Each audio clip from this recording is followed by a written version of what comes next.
So recently, a viewer of the channel asked me if your ability to juggle a football correlates to your technical ability. Now, when it comes to juggling and your technical ability, you can kind of tell how good someone technically is when they're juggling a football. Like for me, for example, when I go to the AstroTurf and I see someone, get out of their football and start doing a few kick-ups, I can kind of see their level of technical ability by just how good their juggling is, you understand? Just how good their kick-ups are in terms of their close control, in terms of their ability to kick the ball up high, bring it back down, still keep it in the air and continue doing kick-ups, you understand, continue juggling. So there is sort of a correlation between your ability to juggle the football and your technical ability, you understand. Most professional footballers, you can all ask them, yo, do 100 kick-ups, and they'll be able to do 100 kick-ups, you understand. It's just standard, it's just basic. Now obviously, to be a good footballer on the 11-a-side pitch, do you need to be able to do 100 kick-ups? No, you don't need to be able to do 100 kick-ups. However, like I just said, if you ask all footballers to do 100, they can do it, simply because you need that level of technical competence, you understand. All footballers can play two-touch and keep the ball up for hours on end, you understand. All footballers could probably kick the ball up and then pluck it down from the sky, you understand. It's just that basic sort of level, things that you learn at like 6 years old, 7 years old. I feel like juggling is just sort of building the foundation for your technical ability. So in that sense, I do feel like, yo, you can sort of get a sense of somebody's technical level, somebody's technical ability based on their ability to juggle the football, you understand, based on how good they are at two-touch, how closely they're able to, juggle the football, what type of skills they can do, around the world, reverse around the world, all these crazy things. You can kind of get a sense of, okay, cool, who are the technical guys here and who are the less technical guys here. If you've never seen them play before, then there can be some sort of correlation, you understand. You can sort of see, alright, cool, this guy technically you can see he's juggling the football, it's close to his feet, it's close to his body.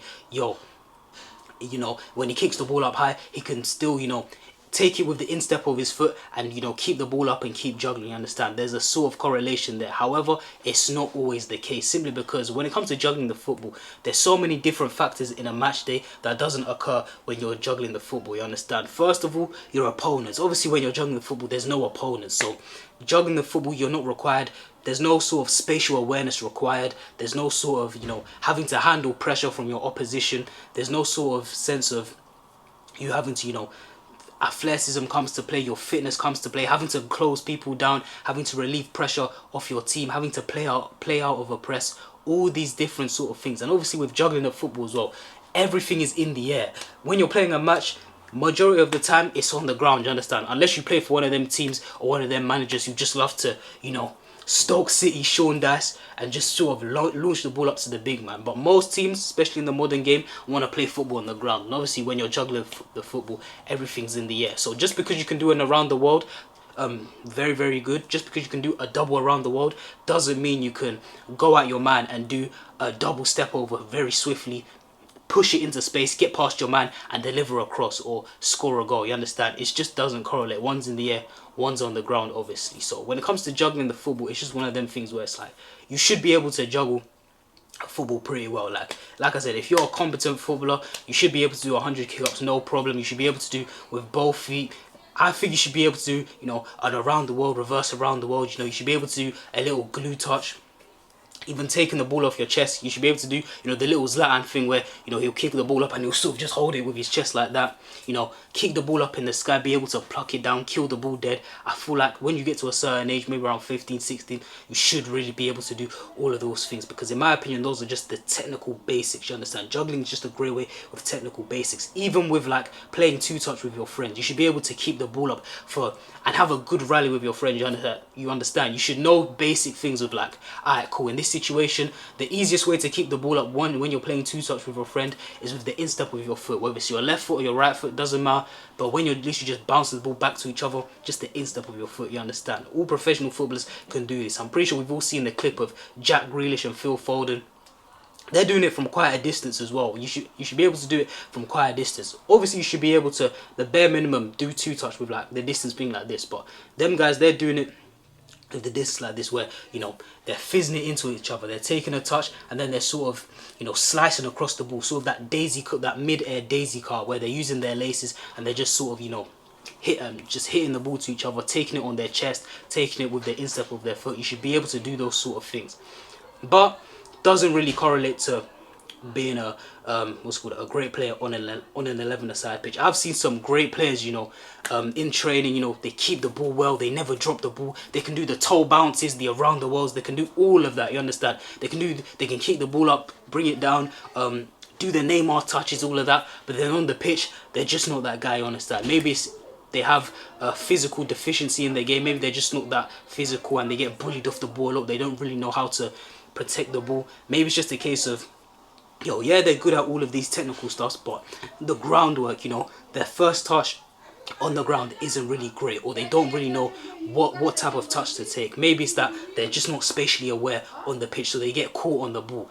And the thing is, if you're not really, spatially aware, doesn't matter how good you are on the ball, but if you don't know this type of areas to pick the ball up in, then it's just one of them things where it's like, as soon as you get the ball, you're going to get tackled, you're going to get marked out the game, and you're not even going to be able to show what you're about. You understand? So like I said, just because somebody's a better juggler of the football doesn't necessarily mean they're a better 11-a-side player. However, this doesn't mean that you as a footballer that you should not be able to do like 20 kick-ups. Like if you're over like the age of like 10 and you can't do 20 kick-ups, it's one of them where it's like, that's worrying in terms of your technical ability. Everyone should be able to do that. Like I said, it's just one of them things. Juggling is one of them things where it's like you don't have to work on it. Footballers don't really work on it, but if you ask them to do it, they can do it. It's just like the technical basics. Juggling is almost like doing wall passes, doing passes against the wall, just working on your first touch, just working on, taking the touch on your instep, taking the touch on your outstep, left foot, right foot. It's just one of them things. Like the best analogy I can give is literally like, think of like freestylers versus footballers. When, these freestylers have footballers in their vid, I think of guys like, what's his name, Sean Garnier. Obviously, you got the F2 freestylers. When they're doing all these videos with, the professional footballers, when it comes to like the in the air tricks, they could probably do more tricks than all the footballers can do. However, there's a reason why the professional footballers are where they are and why the F2 are where they are. You understand? Because like I said, just the whole juggling thing, doing skills, even things like being able to, take free kicks, hit knuckleballs, it doesn't really translate to 11-a-side. You need way more than just that in order to make it as a professional footballer. You understand? I say this because I remember I used to watch the F2 back in the day. We're going back 10 years, what I'm saying? And I was always thinking, how come these guys aren't professional? Obviously, I was young. I didn't really understand. I was like 10 years old at the time. I didn't really understand all the factors that you needed in order to make it as a professional footballer. And I would see them, they're doing all these tricks, double round the walls, triple round the walls. They're doing it inside, they're doing it outside. They're doing all these crazy tricks, they're kicking the ball up and they're controlling it perfectly every single time. Or so I thought it was perfectly every single time. I didn't even know the concept of, cutting out your mistakes and all of that. But I'd always think, why are these guys professionals, they're hitting the top bins every single time when they're shooting, Billy Wingrove sledgehammer, if you know. I'm thinking, how come these guys aren't professional footballers? But obviously, there's just a lot more that goes into the game, you understand, in terms of a technical aspect, a mental aspect, spatial awareness. I mentioned spatial awareness a lot because it's just key, you know what I'm saying? You need to know where you are on the pitch, where your opponents are, where your teammates are in order to operate effectively on the football pitch. You need to know all of these things like the half space. You need to know things like this, you understand? You need to have defensive awareness as well. Even from a physical aspect, you need to be physically fit. You need to be able to get around the football pitch. Or even if you're not the most physically gifted player, like I said again, you need to have the awareness to know the awareness on the defensive side of the ball to cut out danger, you understand? Knowing when to use your energy, when to conserve your energy, when to go into a full sprint, when to, slow the game down, knowing tempo of the game, knowing when to slow it down, knowing when to quicken up the pace with a quick pass in between the line, eye of the needle stuff. Just all these little things where you don't get from juggling, you understand? Juggling, like I said, it's a great foundation for your first touch, especially first touch in the air. Bring the ball down in the air. Let's say obviously all fullbacks have been in the situation where the ball gets switched over to you. You're probably gonna have to take it with your instep and then drive forward, you understand? A centre mid plays it crossfield to either a winger or a fullback. They have to take it down and then they have to go. Obviously when it comes to that, playing things like two touch is essential because your touch needs to be crisp every single time. But even a thing like that is known as the basics. When a ball gets switched over to a wide player like that, they're pretty much expected to touch it down every single time. You know what I'm saying? You don't get praise for, bringing the ball down from a switch like that. Fullbacks and wingers don't get praise for that unless you're bringing it down so crazily. Unless you're like Riyad Mahrez and you're bringing down anything, you know, the ball could be launched up into Mars and you're still bringing it down like this. Hey, that's Mahrez, isn't it? But for the majority of people, you're not really getting praised for that sort of stuff, you understand? Like I said, it's literally just the basics. So in terms of juggling, does it make you a better footballer? I guess, but I wouldn't, you know, prioritize practicing juggling. Me, in my opinion, I wouldn't prioritize, you know, going out onto the pitch and just doing like half an hour of juggling. You understand? Do 10 minutes. Just make sure. Do 10 minutes. Just make sure everything's sharp, everything's good. Just make sure your first touch is there, and then move on to, you know, more match realistic training. You understand? Just because you're a better juggler of the football than someone else, obviously it does not mean you will be a better player in small sided games, 7-a-side games, 9-a-side games, and even on match days and an 11-a-side game. So that's it for today. I hope you enjoyed. Let me know what other video you want to see in the comment section below. I've been JT and I'm out.